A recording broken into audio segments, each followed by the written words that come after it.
Hello, first graders, and welcome back to our lovely read aloud of Junie B. First Grader Shipwrecked.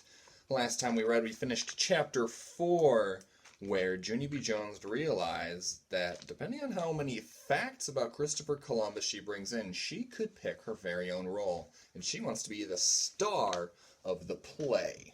Alright? Today we're going to read chapter 5, which is called The Winners. I'm looking at it now, and we're about halfway through the story. Wow, we are flying through it. Alright, chapter 5, The Winners. Monday morning. Dear first grade journal, 18 facts. I got 18 facts. I can't wait to choose my part in the play. This is going to be the time of my life, I tell you. From Junie B., first grader. P.S. 2 more kids are sick from school today. Plus, Lenny just went to the nurse. P.S. Again. Sheldon is wearing sandwich bags on his hands today. It is to keep germs off, I believe. Just then, Mr. Scary finished taking attendance, and he said to please put our journals away.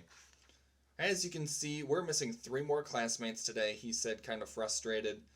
It's going to be hard to do a play with so many people absent, but we'll keep our fingers crossed that our classmates will be back in time to participate.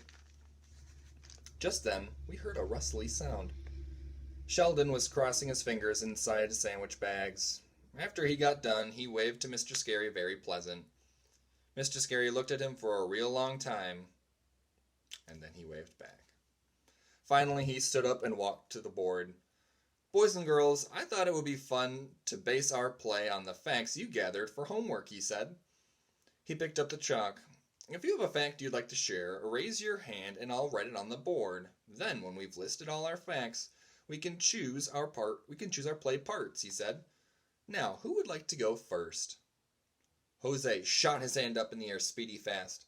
I would. I have a poem, he said. Then he jumped right up and started to read. In 1492, Columbus sailed the ocean blue. He had 3 ships and left from Spain. He sailed through sunshine, wind, and rain. Mr. Scary smiled. Nice, Jose. That's a great poem you found. Let's see how many facts we can find there. He wrote them down. 1. Columbus was a sailor. 2. He had 3 ships. 3. He sailed from Spain. And 4. The year was 1492. Just then, Sheldon started waving his plastic hands very urgent. I know the names of the ships, he called out. They're the Nina, the Pinta, and the Santa Maria. Excellent job, Sheldon, said Mr. Scary. He printed the names on the board. Number 5, Nina, Pinta, and Santa Maria. Then Mr. Scary started to call on someone else, but Sheldon stood up and read more from his paper. Columbus sailed across the Atlantic Ocean. He landed on some islands near America, he read.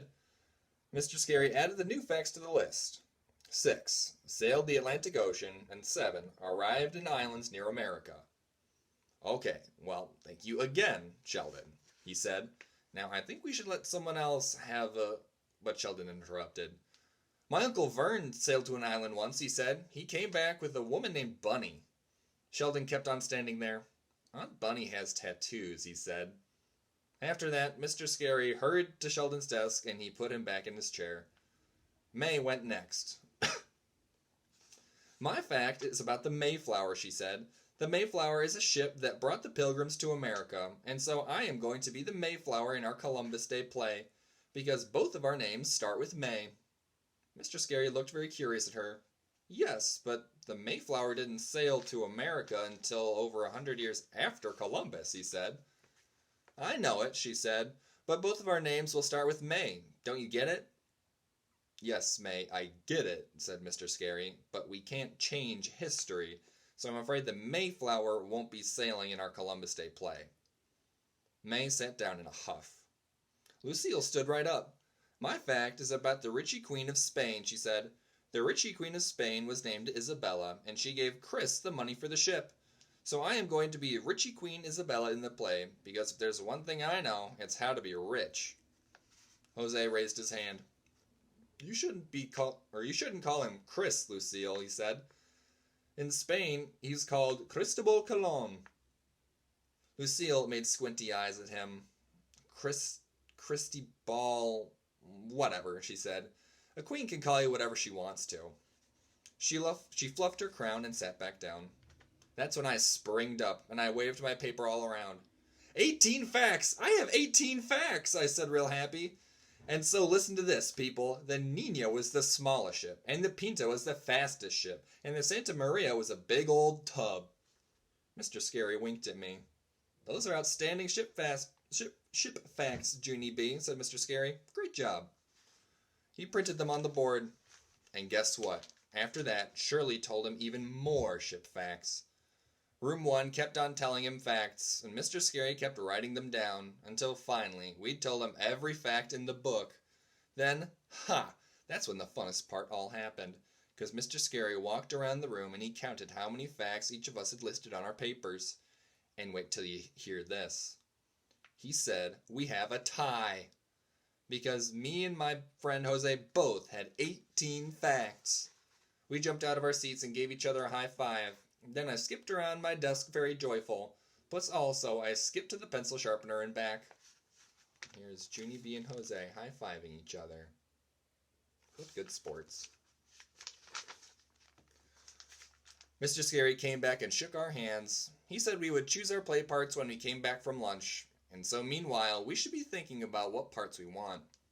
Yeah, only I already know what part I want, I said real thrilled. And it is going to be the bestest part I can think of. Only I'm going to keep it a secret until after lunch. And so nobody ask me, and I mean it. After that, I pretended to lock my lips with a make-believe key. Herb turned around. You mean you're not even going to tell me? He said, kind of disappointed. I got out my key and unlocked my lips. Okay. Except for I will just tell Herb, and that's all, I said. I locked my lips again. Jose frowned at me. I unlocked my lips one more time. Plus also I will tell Jose, but that is my final offer, and I mean it. Just then, Shirley made a big huffy. Okay, fine. And Shirley, I said.